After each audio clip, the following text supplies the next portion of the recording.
স্বাগত নিউজ 24 রাত 10টার সংবাদে। সঙ্গে আছি আমি সঞ্জিদা ইসলাম এবং আমি তাবাসসুম আহমেদ। দেখছিলেন শিরোনাম।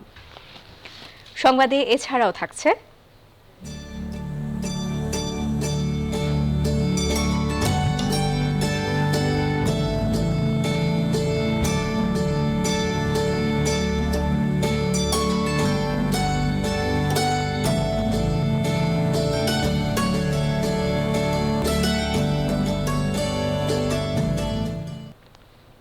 দর্শক, নবান্নের উৎসবের খবর নিয়ে থাকছে একটি প্রতিবেদন, দেখার আমন্ত্রণ রইল।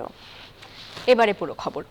খালেদা জিয়ার শরীরে ক্যান্সারের আশঙ্কা তৈরি হয়েছে জানিয়ে 401 ধারায় তাকে দ্রুত বিদেশে পাঠানোর অনুমতি দিতে সরকারের কাছে দাবি জানিয়েছেন বিএনপির সংসদ সদস্যরা। জবাবে আইনমন্ত্রী জানান, আপাতত এমন সুবিধা নেই। ফের জেলে গিয়ে বিদেশ যাওয়ার অনুমতি চাইলে বিবেচনার সুযোগ তৈরি হবে। জাতীয় সংসদে দুই দলের নেতাদের এমন বাদানুবাদে উত্তপ্ত হয়ে ওঠে মঙ্গলবারের সংসদ অধিবেশন। আরিফিন শাকিল জানাচ্ছেন বিস্তারিত। বেশ কিছুদিন ধরে ডায়াবেটিস, কিডনি সহ জটিল সব রোগে আক্রান্ত বিএনপি চেয়ারপারসন বেগম খালেদা জিয়া দুর্নীতির মামলার সাজা থেকে শর্ত সাপেক্ষে মুক্তির পর 3 দফা হাসপাতালে সাবেক এই প্রধানমন্ত্রী। চিকিৎসকরা জানিয়েছেন দ্রুত খালেদা জিয়ার শারীরিক পরিস্থিতির অবনতি হচ্ছে। মঙ্গলবার সংসদে বিএনপি দলীয় সংসদ সদস্য রুমিন ফারহানা বলেন, মেডিকেল বোর্ড খালেদা জিয়াকে বিদেশে নেওয়ার পরামর্শ দিয়েছেন। তার শরীরে ক্যান্সারের আশঙ্কা রয়েছে, যা ধীরে ধীরে বাড়ছে। তার কিডনি বলেন, লিভার, হৃদযন্ত্র প্রত্যেকটা অর্গানের মধ্যেই সমস্যা প্রকট। ক্যান্সারের আশঙ্কা থাকায় বায়োপসি পরীক্ষা করা হয়েছিল। এখন তার ক্যান্সার মার্কার উত্তরোত্তর বাড়ছে। এই সময় তিনি আইনমন্ত্রীকে 401 ধারায় খালেদা জিয়াকে চিকিৎসার জন্য বিদেশে যাওয়ার অনুমতি দিতে আহ্বান জানান। 401 ধারা অনুযায়ী সরকার চাইলে যে কোনো সময় যে কোনো দেশে উন্নত চিকিৎসার জন্য যেতে পারবেন দেশনেত্রী বেগম খালেদা জিয়া।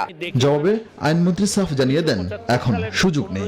401, উপধারা 1, উপধারা 2, উপধারা 3, উপধারা 4, উপধারা 5 এবং উপধারা 6 এর মধ্যে কোথাও নাই যে একটা নিষ্পত্তিযোগ্য এবং নিষ্পত্তিকৃত দরখাস্ত আবার পুনর্নিষ্পত্তি করা যায়। আবার ফ্লোর নিয়ে রুমিন ফারহানা সরকারের নির্বাহী ক্ষমতার কথা মনে করিয়ে দেন। সরকার চাইলে নতুন শর্ত যুক্ত করতে পারে, পুরনো শর্ত পরিবর্তন করতে পারে। এত বেশি ক্ষমতা যেখানে আইন দিচ্ছে সরকারকে, সেখানে সরকারের আইনমন্ত্রী কেন সেই ক্ষমতাকে প্রয়োগ করতে চাচ্ছেন না? কিন্তু আইনমন্ত্রী পরামর্শ, সেই সুযোগ তখনই তৈরি হবে যখন খালেদা জিয়া জেলে গিয়ে ফের অনুমতির জন্য দরখাস্ত করবেন। মিসেস খালেদা জিয়া যদি আবারও জেলখানায় গিয়ে আবারও অ্যাপ্লাই করেন, তখন আমরা বিবেচনা করব। কিন্তু যেই অবস্থায় আছেন সেই অবস্থায় এই 401 ধারায় কোনো পদক্ষেপ নতুন করে বিবেচনার কোনো সুযোগ নাই। এ সময় আইনমন্ত্রী বিএনপি সরকার আমলে আওয়ামী লীগ নেতাদের জেল জীবন, চিকিৎসা ও 21 আগস্ট গ্রেনেড হামলার কথা তুলে ধরেন। আমি অত্যন্ত দুঃখিত, আমাকে মাননীয় স্পিকার আরিফিন শাকিল, নিউজ 24, ঢাকা। ক্ষমা চেয়ে নিলাম। অসুস্থ খালেদা জিয়াকে অবিলম্বে বিদেশে উন্নত চিকিৎসার সুযোগ দেওয়ার দাবি জানিয়েছেন বিএনপি মহাসচিব মির্জা ফখরুল ইসলাম আলমগীর। মঙ্গলবার সকালে রাজধানীতে এক দোয়া মাহফিলে বিএনপি মহাসচিব সরকারের প্রতি এই দাবি জানান। একই সঙ্গে হুঁশিয়ারি উচ্চারণ করে ফখরুল বলেন, খালেদা জিয়ার কিছু হলে দায়িত্ব সরকারকেই নিতে হবে। জানান, দেশের কোনো হাসপাতালে খালেদা জিয়ার চিকিৎসার অবস্থা নেই। সুষ্ঠু চিকিৎসার জন্য তাকে বিদেশ নেওয়া জরুরি হলেও সে সুযোগ দেওয়া হচ্ছে না বলে অভিযোগ করেন বিএনপি মহাসচিব। এই মুহূর্তে রাজধানীর এভারকেয়ার হাসপাতালের সিসিইউতে চিকিৎসাধীন রয়েছেন বিএনপি চেয়ারপারসন। আহ্বান জানাচ্ছি সরকারের কাছে যে অবিলম্বে তাকে বাইরে চিকিৎসা করতে দেওয়ার সুযোগ দেওয়া হোক। কারণ এই নেত্রী গণতন্ত্রের নেত্রী, এবং তার যদি কিছু হয়ে যায় তার সমস্ত দায় দায়িত্ব কিন্তু এই সরকারকেই বহন করতে হবে। বিশ্ব জলবায়ু শীর্ষ সম্মেলনে অংশগ্রহণ ও ফ্রান্স সফর নিয়ে সংবাদ সম্মেলন করবেন প্রধানমন্ত্রী শেখ হাসিনা। বুধবার বিকেল 4টায় গণভবনে এই সংবাদ সম্মেলন অনুষ্ঠিত হবে বলে প্রধানমন্ত্রীর কার্যালয় থেকে জানানো হয়েছে। প্রধানমন্ত্রী শেখ হাসিনা গ্লাসগো, লন্ডন ও প্যারিসে 2 সপ্তাহের সরকারি সফর শেষে রোববার দেশে ফিরেন। এর আগে 31 অক্টোবর 2 সপ্তাহের সফরে স্কটল্যান্ডের বন্দর নগরী গ্লাসগো পৌঁছান তিনি। গ্লাসগোয়ে প্রধানমন্ত্রী COP26 বিশ্ব নেতাদের শীর্ষ সম্মেলনে এবং অন্যান্য অনুষ্ঠানে যোগদান করেন।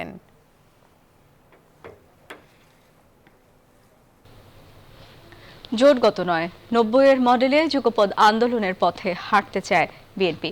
বৃহত্তর ঐক্যের জন্য বিভিন্ন রাজনৈতিক দলগুলোর সাথে এককভাবে কথা চলছে এখন।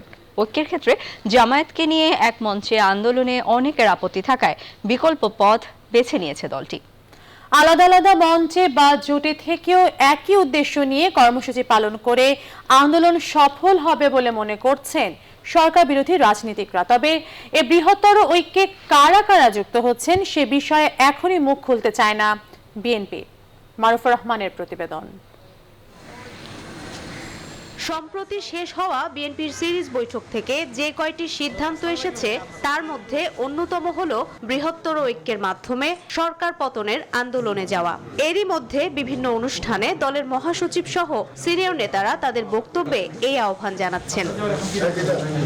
তবে এ পর্যন্ত কারা কারা বিএনপির আহ্বানে সাড়া দিয়েছে সে বিষয়ে বিএনপি নেতারা জানান ২০ দলীয় জোট আর জাতীয় ঐক্য ছাড়াও অনেকের সাথেই তাদের আলাপ চলছে, সাড়াও পাচ্ছেন। তবে খুব দ্রুতই যুগপত কর্মসূচির দিকে এগোবেন তারা। এরপর ধীরে ধীরে আরো অনেকে সেই ঐক্যে যুক্ত হতে থাকবেন। রাজনৈতিক দলগুলি যেভাবে স্বাচ্ছন্দ্য বোধ করুক, বিএনপির সাথে যদি এক মঞ্চে না আসে না আসুক, কিন্তু প্রতিবাদের ভাষাটা, দাবির ভাষাটা যদি এক হয় আর অভিন্ন কর্মসূচি যার যার অবস্থান থেকে তার শক্তির সামর্থ্য দিয়ে দৃশ্যমান করলো রাজপথে। প্রগতিশীল অনেক দলই জামায়াতের সাথে এক মঞ্চে যেতে আপত্তি তোলায় জামায়াত সহ এক মঞ্চে কোনো কর্মসূচিতে যাবে না নতুন ঐক্য। জামায়াতকে নিয়ে কিছু কিছু লোকের দ্বিমত আছে, একদম এক মঞ্চে উঠে জামাত আমাদের সাথে আন্দোলন করতে হবে এটা তো দরকার নেই। ৯৬ সনের উদাহরণ তো আমি প্রথমেই দিলাম। নাগরিক ঐক্যের আহ্বায়ক মাহমুদুর রহমান মান্না বৃহত্তর ঐক্যের বিষয়ে বলেন, ৯০-এর এরশাদ বিরোধী আন্দোলনকে মডেল হিসেবে নিয়েই এই ঐক্য যুগপত কর্মসূচি দেবে এমনটাই কথা হয়েছে। তবে এখনো পর্যন্ত এটার কোনো অগ্রগতি নেই। বৃহত্তর জাতীয় ঐক্য বলতে ইন দি ফর্ম অফ যুগপথ এক মঞ্চে হবে এটা আমার মনে হয় না, এবং সেই পথে জিনিসটা এগুচ্ছে। কারণ এই বক্তব্য এখন সবাই বলে, দরকার লাগলে যুগপথ করি, কিন্তু সবাই মিলে কমন প্রোগ্রাম, কমন ডে একইভাবে আমরা পালন করব, করে সরকার পতনের আন্দোলনটাকে সংঘবদ্ধ করব। মান্না আরও জানান, সরকার পতনের আন্দোলন করে তারা মূলত একটি নির্বাচনকালীন সরকার প্রতিষ্ঠা করে নিরপেক্ষ নির্বাচন চায়। ওই মডেলটা ফলো করে আমরা যুগপথ আন্দোলন করি। মারুফুর রহমান, নিউজ 24, ঢাকা। শরিকদের নানা অভিযোগ আর মান অভিমানে দীর্ঘদিন ধরেই নিষ্ক্রিয় আওয়ামী লীগের নেতৃত্বাধীন ১৪ দলীয় জোট অবশেষে জাতীয় নির্বাচনকে সামনে রেখে ফের সক্রিয় হচ্ছেন তারা। আওয়ামী লীগের প্রেসিডিয়াম সদস্য আব্দুর রহমান জানিয়েছেন, শরিকদের মধ্যে দূরত্ব কমাতে কাজ চলছে। জনমত তৈরি করতে জোটের পক্ষ থেকে শিগগিরই সাংগঠনিক সফর হবে বলেও জানান তিনি। শাহ আলী জয়ের রিপোর্ট। দীর্ঘ বিরতির পর এ মাসের ৯ তারিখে ১৪ দলের প্রধান সমন্বয়ক আমির হোসেন আমুর বাসায় বৈঠক করেন জোটভুক্ত সংগঠনের নেতারা। করোনার কারণে ঝিমিয়ে পড়া জোটের কার্যক্রমকে গতিশীল করতে এই উদ্যোগ বলে জানান আওয়ামী লীগের নীতি নির্ধারকরা। সারা দেশে একটা উদ্বিগ্নের ব্যাপার। জোটভুক্ত সংগঠনগুলোর অনেকেই মনে করেন নির্বাচনের আগে ছোট দলগুলোর সঙ্গে সুসম্পর্ক রাখলেও নির্বাচনের পর তাদের কথা মনে রাখে না আওয়ামী লীগ। ঐক্য হয়েছে, পার্লামেন্টে গেছি, পার্লামেন্টে হয়তো আমাদের একজন কিছুদিন মন্ত্রী থেকেছেন, কিন্তু পরবর্তীতে সমস্ত নির্বাচনের পরই কিন্তু আওয়ামী লীগ 14 দলের ভিত্তিতে নির্বাচন হয়েছে, কিন্তু সরকার হয়েছে আওয়ামী লীগের নিজের। জোটের অনেকে মনে করেন সরকার প্রবলভাবে প্রশাসন নির্ভর হয়ে পড়ছে, আর এই সুযোগে সরকারে অনুপ্রবেশ ঘটছে সাম্প্রদায়িক শক্তির। ১৪ দলীয় জোটের অকার্যকারিতার কারণেই এমনটি ঘটছে বলে মত তাদের। ১৪ দলীয় জোটের যে রাজনৈতিক দৃষ্টিভঙ্গি ২৩ দফার ভিত্তিতে আপনার জনগণকে সংগঠিত করা হচ্ছে যে সময়ের জরুরি প্রয়োজন। নাহলে আমাদের এই সমাজ মুক্তিযুদ্ধের চেতনা বললেই জনগণ আমাদের সাথে ওইভাবে আসবে না। তবে আওয়ামী লীগ চায় তাদের শরিকদের সঙ্গে দূরত্ব কমিয়ে আনতে। মানুষের আশা পূর্ণ হওয়ার তো সীমা পরিসীমা নাই। এই মান অভিমান থাকবে, আবার একসাথে পথও চলবো, এটাই হলো বাস্তবতা। জনমত গঠন একটা ভূমিকা রাখা, সেই কাজটি খুব দ্রুতই শুরু হবে এবং আমরা বিভিন্ন জায়গায় সাংগঠনিক ট্যুরে যাব। আওয়ামী লীগের এই প্রেসিডিয়াম সদস্য মনে করেন যে আদর্শ নিয়ে ১৪ দল ঐক্যবদ্ধ হয়েছিল, বাংলাদেশের স্বার্থেই সে ঐক্য ধরে রাখতে হবে। শাহ আলী জয়, নিউজ 24, ঢাকা। ইউনিয়ন পরিষদ নির্বাচনে দেশের বিভিন্ন স্থানে সহিংসতা অব্যাহত রয়েছে। সেই সাথে মৃত্যু তালিকায় প্রতিদিন যুক্ত হচ্ছে নতুন নতুন নাম। নির্বাচনী সহিংসতার জের ধরে সবশেষ নিহত পিরোজপুর পৌর যুবলীগের সাধারণ সম্পাদক ফয়সাল মাহবুব শুভ। এ নিয়ে দ্বিতীয় দফা নির্বাচনকে ঘিরে সংঘাতে প্রাণ গেল 29 জনের। স্থানীয় আওয়ামী লীগ নেতারা বলছেন, স্থানীয় সংসদ সদস্যদের ভূমিকা ও সরকারি দলের অভ্যন্তরীণ কোন্দলই এজন্য দায়ী। প্রতিনিধিদের তথ্যচিত্র ডেস্ক রিপোর্ট। ইউনিয়ন পরিষদকে ঘিরে নির্বাচনী সহিংসতা শুরু প্রথম দফা থেকেই। তবে দিন যত গড়াচ্ছে সহিংসতার মাত্রা এবং নিহতের সংখ্যা ততই বাড়ছে। প্রথম দফা নির্বাচনে সহিংসতায় 5 জনের প্রাণহানির বিপরীতে দ্বিতীয় দফা নির্বাচনে সংঘাতে নিহতের তালিকায় যোগ হয়েছে 29 জনের নাম। নির্বাচনী সহিংসতায় সবশেষ নিহত হলেন পিরোজপুর পৌর যুবলীগের সাধারণ সম্পাদক ফয়সাল মাহবুব শুভ। 7 নভেম্বর নির্বাচনী প্রচারণা চলাকালে প্রতিপক্ষের হামলায় গুলিবিদ্ধ হন তিনি। চিকিৎসাধীন অবস্থায় গত রাতে তার মৃত্যু হয়। ফয়সাল মাহবুব শুভর মৃত্যুর পর পিরোজপুরে থমথমে অবস্থা বিরাজ করছে। এই ঘটনার প্রতিবাদে মিছিল করেছে স্থানীয় নেতাকর্মীরা। নতুন করে সংঘাতের আশঙ্কায় অতিরিক্ত পুলিশ মোতায়েন করা হয়েছে। জেলা আওয়ামী লীগের নেতারা বলছেন, দলের অভ্যন্তরীণ কোন্দলকে পুঁজি করে এটি একটি পরিকল্পিত হত্যাকাণ্ড। এই বিদ্রোহী প্রার্থী দেওয়ার কারণে আজকে মায়ের বুক খালি হলো। আমি নিজে এই পিরোজপুর রাজপথে নিজে রক্ত দিছি, কিন্তু কাউকে জীবন নিতে দেয়নি। এদিকে দ্বিতীয় দফা ইউপি নির্বাচনকে ঘিরে সোমবারও 2 জনের মৃত্যু হয়েছে। হামলার ঘটনা ঘটেছে রংপুর সহ দেশের বিভিন্ন স্থানে। রংপুর জেলা আওয়ামী লীগ নেতাদের দাবি, এই হামলা আর সংঘর্ষের মূল কারণ আওয়ামী লীগের অভ্যন্তরীণ কোন্দল। কাউনিয়া উপজেলা আওয়ামী লীগ সিদ্ধান্ত নিয়েছে এবং 4 জনকে বহিষ্কার করেছে। নির্বাচন বিশ্লেষকরা বলছেন, স্বার্থভিত্তিক রাজনীতি বন্ধ না হলে এই সংঘাত থামবে না।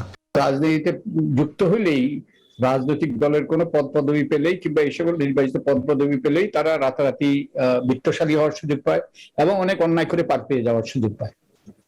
এই জন্যেই তারা অন্যদেরকে মাঠছাড়া করার জন্য বদ্ধপরিকর হয়। তারা মহানয়ন বাণিজ্যে লিপ্ত হয়। এরই মধ্যে তৃতীয় দফা ইউপি নির্বাচনের প্রচারণা শুরু হয়েছে।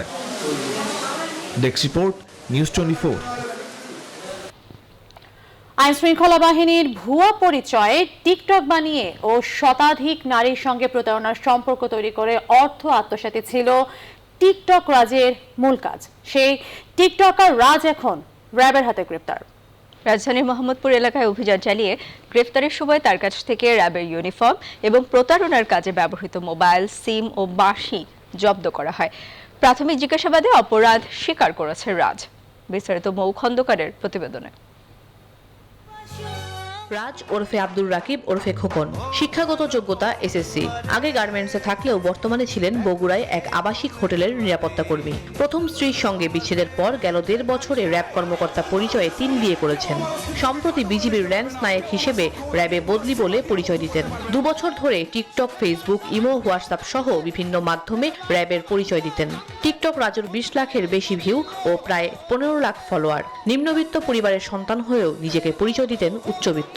এই পরিচয়ে বিভিন্ন আলিশান বাড়ির সামনে ও আইন শৃঙ্খলা বাহিনীর অফিসের সামনে যে ভিডিও তৈরি করতেন। সম্প্রতি ঢাকায় এসে আরো ভিডিও বানানোর পরিকল্পনা করে মেয়েদের সঙ্গে জড়াতেন অবৈধ সম্পর্কে। অনেক মেয়ে আছে যাদেরকে বিয়ে না করেও তাদের কাছ থেকে টাকা পয়সা নিছে এবং তাদের লাইফটাকে একেবারে শেষ করে ফেলছে। তার এভাবে বিয়ে করা, পর্যায়ক্রমে বিয়ে করা এবং মেয়েদের ফাঁদে ফেলা, মানে এগুলা প্রতারণা ছাড়া আর কিছু না। টিকটক রাজের ফাঁদে ছিলেন শতাধিক নারী। তবে বড় অঘটনের আগেই এই প্রতারককে গ্রেফতার করে র্যাব। মঙ্গলবার কারওয়ান বাজারে র্যাব মিডিয়া সেন্টারে সংবাদ সম্মেলনে তুলে ধরা হয় বিস্তারিত। তার মোবাইল বা তার যে গ্যাজেট আমরা পেয়েছি বা তার যে মেমোরি কার্ড পেয়েছি, এখানে শতাধিক বিভিন্ন মেয়ের সাথে তার ছবি এবং এডিট করা ছবি আমরা পেয়েছি। মেয়েদের বিভিন্ন প্রলোভনে প্রলুব্ধ করে প্রতারণার মাধ্যমে তাদের অলংকার ও অর্থ আত্মসাৎ করতেন রাজ। নারীদের সাথে তার অনৈতিক সম্পর্ক, নারীদেরকে ব্ল্যাকমেইল করা বা মেয়েদের সামনে নিজেকে জাহির করাটাই তার মূল উদ্দেশ্য হিসেবে আমরা পেয়েছি। প্রাথমিক জিজ্ঞাসাবাদে অপরাধ স্বীকার করেছেন টিকটক রাজ। পরিচয় দিয়ে এইসব। মৌ খন্দকার, নিউজ 24, ঢাকা। স্বাস্থ্য মন্ত্রণালয়ের স্বাস্থ্য শিক্ষা বিভাগের 17 নথি চুরির ঘটনায় 4 কর্মচারীকে সাময়িকভাবে বহিষ্কার করা হয়েছে। মঙ্গলবার স্বাস্থ্য শিক্ষা বিভাগের সচিব মোহাম্মদ নূর আলী এ তথ্য জানান। একই সাথে 4 কর্মচারীর বিরুদ্ধে বিভাগীয় ব্যবস্থা চলমান। সচিব বলেন, নথি চুরির ঘটনায় গেল 28 অক্টোবর শাহবাগ থানায় সাধারণ ডায়েরি করে স্বাস্থ্য মন্ত্রণালয়। এই ঘটনায় অনুসন্ধানে স্বাস্থ্য মন্ত্রণালয়ের অতিরিক্ত সচিব শাহ আলমকে প্রধান করে 4 সদস্যের কমিটি গঠন করা হয়। পরে স্বাস্থ্য শিক্ষা বিভাগের 4 কর্মচারীকে চিহ্নিত করে তদন্ত প্রতিবেদন জমা দেয় ওই কমিটি। উপসচিব নাদিয়া হায়দার শাহবাগ থানায় জিডিটি করেন। জিডির পরই সিআইডির ক্রাইম সিন ইউনিট ঘটনাস্থল পরিদর্শন করে।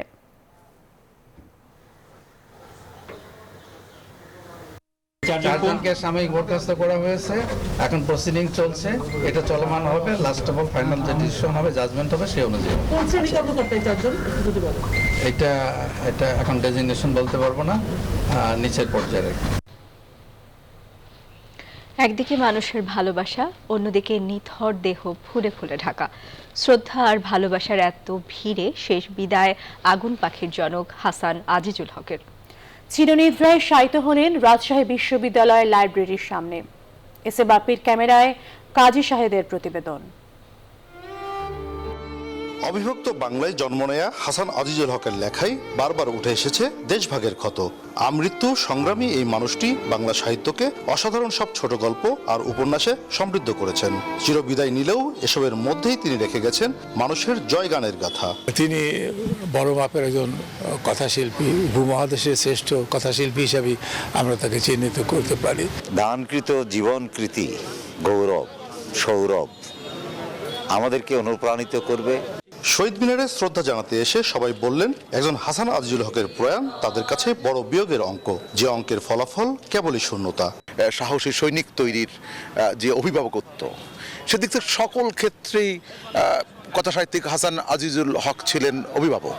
প্রধানমন্ত্রীর পক্ষ থেকে শ্রদ্ধা জানিয়েছেন জেলা প্রশাসক। রাজনৈতিক নেতা আর বিশ্ববিদ্যালয়ের উপাচার্য শ্রদ্ধা জানিয়ে বললেন, শূন্যতা পূরণ হবে না, তবে তার কর্মের মাঝে বেঁচে থাকবেন একজন কথার শিল্পী। ওনার সাহিত্যে উনি যেভাবে মানুষের জীবন দর্শনকে তুলে ধরেছেন, এটা অতুলনীয়। তিনি কিন্তু সম্পূর্ণ একজন অসাম্প্রদায়িক চেতনার মানুষ ছিলেন।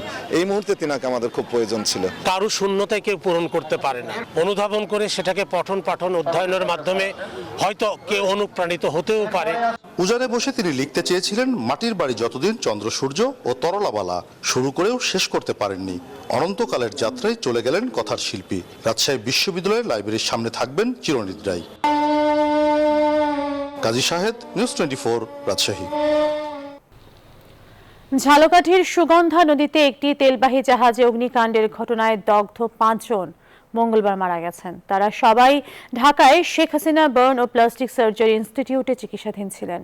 গেল শুক্রবার সকালে জাহাজটির পাম্প রুম থেকে অকটেন খালি করার সময় পাইপের মধ্যে বিস্ফোরণ ঘটে। এতে অগ্নিকাণ্ডে ঘটনাস্থলেই 1 জন নিহত হন, আহত হন 7 জন। এর মধ্যে 2 জন সুস্থ হয়ে গেলেও গুরুতর অবস্থায় থাকা বাকি 5 জন একই দিনে মারা যান।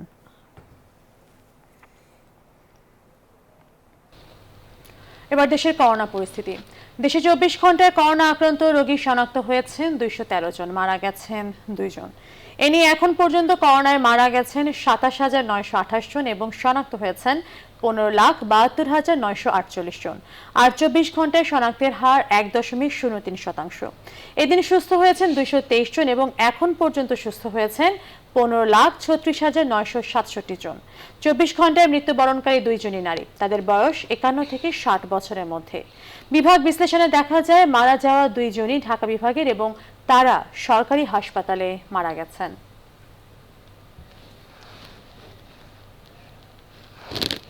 শুরু হলো রাজধানীর বস্তিতে করোনা টিকাদান কর্মসূচি। মঙ্গলবার সকালে এই কর্মসূচির অংশ হিসেবে করাইল বস্তিতে 25টি বুথে একসাথে টিকা দেওয়া শুরু হয়। প্রথম দিন 15,000 বস্তিবাসী টিকার আওতায় আসেন বলে জানান উত্তর সিটি কর্পোরেশনের প্রধান নির্বাহী কর্মকর্তা সেলিম রেজা। নাইমাল জিকোর প্রতিবেদন। রাজধানীর করাইল বস্তির এরশাদ মাঠের দৃশ্য এটি। শত শত মানুষের এই ভিড় অন্য কোনো কারণে নয়।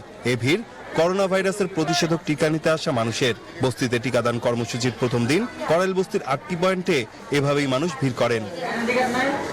কোনো ভোগান্তি ছাড়াই সহজে টিকা নিতে পেরে খুশি এখানে আসা বস্তিবাসীরা। প্রযুক্তির ব্যবহার না করতে পারা মানুষরা খুব সহজেই টিকা নিতে পারছেন এই সমস্ত বুথ থেকে। কাছে আছে এ কারণে সুবিধা পাইছি, কাছে আছে দিয়ে দিয়েছি আজকে। পরিবেশ ভালো, সবকিছু ভালো, আর টিকাটা দিয়ে আনন্দ পাইলাম যে আমরা টিকাটা দিতে পারলাম। উত্তর সিটি কর্পোরেশনের প্রধান নির্বাহী কর্মকর্তা সেলিম রেজা বলেন, বস্তিবাসীর জন্য 5 লাখ টিকা বরাদ্দ দেওয়া হয়েছে, আর প্রথম দিন 15,000 বস্তিবাসীকে টিকার আওতায় নিয়ে আসা হবে বলে জানান তিনি। কর্মজীবী যে সকল মানুষ আছেন, যারা আজকে বাইরে কাজে চলে গেছেন, যারা আজকে এখানে টিকা দেওয়ার সময় উপস্থিত নাই, তাদের জন্য আমরা শুক্রবার শনিবার টিকা দেওয়ার কর্মসূচি হাতে নিয়েছি। পর্যায়ক্রমে টিকাদানের এই কর্মসূচি রাজধানীর অন্যান্য বস্তিতে শুরু করা হবে। নাইম আলজিকো, নিউজ 24, ঢাকা। বাংলাদেশকে 15 লাখ অ্যাস্ট্রাজেনেকার টিকা উপহার দিল সৌদি আরব। মঙ্গলবার রাষ্ট্রীয় অতিথি ভবন পদ্মায় এক অনুষ্ঠানে এই টিকা উপহার দেওয়া হয়। রাষ্ট্রীয় অতিথি ভবন পদ্মায় টিকা উপহার দেওয়া উপলক্ষে এক অনুষ্ঠানের আয়োজন করা হয়। এই সময় বাংলাদেশে নিযুক্ত সৌদি আরবের রাষ্ট্রদূত ইসা ইউসেফ ইসা আল দুহাইলান স্বাস্থ্য ও পররাষ্ট্র মন্ত্রণালয়ের কাছে টিকা হস্তান্তর করেন। উপস্থিত ছিলেন পররাষ্ট্রমন্ত্রী ডক্টর AK আব্দুল মোমেন ও স্বাস্থ্যমন্ত্রী ডাক্তার জাহিদ মালিক। ঝুঁকিপূর্ণ পপুলেশন যেটা আছে, জনসংখ্যা, ভালনারেবল পপুলেশন, তাদেরকে প্রায় আমরা ভ্যাকসিনেট করে ফেলেছি। কারণ আমরা প্রায় 5.5 কোটি লোককে আমরা ভ্যাকসিন দিয়ে ফেলেছি, এবং যার মধ্যে আমাদের ভালনারেবল পপুলেশন, ঝুঁকিপূর্ণ পপুলেশন রয়েছে, বেশিরভাগই তারাই, যার ফলে মৃত্যুর হার অনেক কমেছে, এখন 3-4-এ আছে প্রত্যেক দিন। আমরা আশা করি অল্প দিনে সেটা আমরা আশা করি শূন্যতে আমরা নিয়ে আসতে পারবো। শিক্ষামন্ত্রী ডাক্তার দীপু মনি বলেছেন, 8 মাস দেরিতে শুরু হওয়া এসএসসি ও সমমানের পরীক্ষায় যে সময় দেরি হয়েছে, আগামী বছর তা সমন্বয় করা হবে। এতে দুশ্চিন্তার কোনো কারণ নেই। মঙ্গলবার চাঁদপুর হাসান আলী উচ্চ বিদ্যালয় পরীক্ষা কেন্দ্র পরিদর্শন শেষে সাংবাদিকদের প্রশ্নের জবাবে তিনি এসব কথা বলেন, আগামী বছরে পরীক্ষাগুলো যথাসময়ে নেয়ার কোনো সুযোগ নেই, তবে এ বছরের মতো এত দেরি হবে না। সেটা তাদের পরবর্তী পর্যায়ে সেটাকে আমরা সমন্বয় করব, কাজে কারো অসুবিধা হবে না ইনশাআল্লাহ। আর আগামী বছরের যে পরীক্ষাগুলো সেগুলো একেবারে যথাসময়ে নেওয়ার হয়তো সুযোগ নেই, কিন্তু এই বছরের মতো এত দেরি হবে না ইনশাআল্লাহ। সরকার নির্ধারিত নতুন ভাড়ার সঙ্গে সমন্বয় করে ওয়েবিল তৈরির সিদ্ধান্ত নিয়েছে ঢাকা সড়ক পরিবহন মালিক সমিতি। মঙ্গলবার বিকেলে সংগঠনটির কার্যালয়ে বাস মালিকদের সাথে বৈঠকে সিদ্ধান্ত নেওয়া হয়। সংগঠনের মহাসচিব খন্দকার এনায়েতুল্লাহ বলেন, ওয়েবিল উঠিয়ে দিলে পরিবহন কোম্পানিগুলো ভাড়া হিসেব রাখতে পারবে না। এই বিল উঠিয়ে দিলে বাস মালিকরা বাস চালকদের কাছে জিম্মি হয়ে পড়বে। এখনও যেসব পরিবহন সিটিং সার্ভিস সহ নানা অজুহাতে যাত্রীদের কাছ থেকে অতিরিক্ত ভাড়া আদায় করছে, তাদের সাবধান হতে বলেন তিনি।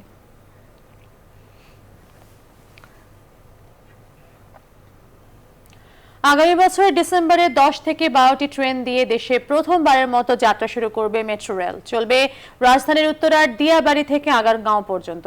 মঙ্গলবার মেট্রো রেল এলাকা পরিদর্শনে গিয়ে এসব তথ্য জানান প্রকল্প পরিচালক। এ সময় জাপানের রাষ্ট্রদূত আশা করেন, বাংলাদেশের অগ্রযাত্রায় মেট্রো রেল আরও বেশি ভূমিকা রাখবে।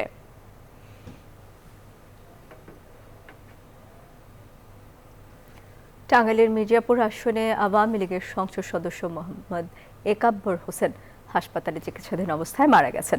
ঢাকা সম্মিলিত সামরিক হাসপাতালে চিকিৎসাধীন অবস্থায় মঙ্গলবার দুপুরে তার মৃত্যু হয়। সড়ক পরিবহন ও সেতু মন্ত্রণালয় সম্পর্কিত সংসদীয় স্থায়ী কমিটির সভাপতি একাব্বর হোসেন 4 বার সংসদে টাঙ্গাইল 7 আসনের ভোটারদের প্রতিনিধিত্ব করেছেন। 65 বছর বয়সী এই রাজনীতিবিদ 19 অক্টোবর অসুস্থ হয়ে পড়লে প্রথমে তাকে ধানমন্ডির আনোয়ার খান মডার্ন হাসপাতালে ভর্তি করা হয়, পরে তাকে সামরিক হাসপাতালে স্থানান্তর করা হয়। কুমিল্লা 14 দলের সমন্বয়ক বর্ষিয়ান আওয়ামী লীগ নেতা ও বীর মুক্তিযোদ্ধা অধ্যক্ষ আফজল খান মারা গেছেন। মঙ্গলবার ঢাকার একটি হাসপাতালে চিকিৎসাধীন অবস্থায় মারা যান তিনি। তার মারা যাওয়ার খবর নিশ্চিত করেছেন তার বড় মেয়ে সংরক্ষিত নারী আসনের সংসদ সদস্য আঞ্জুম সুলতানা সীমা। এদিকে হাজতে মারা গেছেন কুমিল্লার পূজা মণ্ডপে হামলা মামলার আসামি ও চট্টগ্রাম উত্তর জেলা এবং মিরসরাই পৌরসভা বিএনপির আহ্বায়ক ফকির আহমদ। জেল কর্তৃপক্ষ জানায়, হাজতে হঠাৎ অসুস্থ হলে জেল কর্তৃপক্ষ তাকে চট্টগ্রাম মেডিকেলে নিয়ে যায়, পরে কর্তব্যরত চিকিৎসক তাকে মৃত ঘোষণা করেন। এবার ফার্স্ট সিকিউরিটি ইসলামী ব্যাংক অর্থ বাণিজ্যের সংবাদ।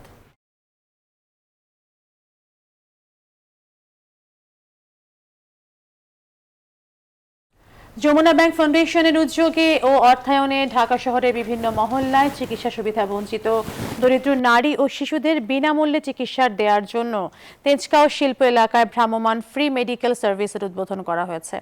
এই আয়োজনের উদ্বোধন করেন স্থানীয় সরকার, পল্লী উন্নয়ন ও সমবায় মন্ত্রণালয়ের মন্ত্রী মোহাম্মদ তাজুল ইসলাম এমপি। অনুষ্ঠানে সভাপতিত্ব করেন যমুনা ব্যাংক ফাউন্ডেশনের চেয়ারম্যান নূর মোহাম্মদ। বিশেষ অতিথি ছিলেন যমুনা ব্যাংকের পরিচালক কানুতোষ মজুমদার এবং ব্যবস্থাপনা পরিচালক ও সিইও মির্জা ইলিয়াস উদ্দিন আহমেদ। যুক্তরাষ্ট্রকে টপকে চীন এখন বিশ্বের সবচেয়ে ধনী দেশ। নতুন এক গবেষণা প্রতিবেদনে এই তথ্য উঠে এসেছে। মোট বৈশ্বিক আয়ের 60% বেশি যে 10 দেশের দখলে, সেসব দেশের আয় ব্যয়ের হিসেব বিশ্লেষণ করে বিশ্বের সবচেয়ে ধনী দেশের তালিকা তৈরি করা হয়েছে। গবেষণা প্রতিবেদন অনুযায়ী গেল 2 দশকে বিশ্বের সম্পদ বেড়ে 3 গুণ হয়েছে, আর বৈশ্বিক সম্পদ বৃদ্ধির এই যাত্রায় চীন নেতৃত্ব দিয়েছে। এর মধ্য দিয়ে যুক্তরাষ্ট্রকে টপকে বিশ্বের সবচেয়ে ধনী দেশে নিজেদের স্থান দখলে নিয়েছে চীন।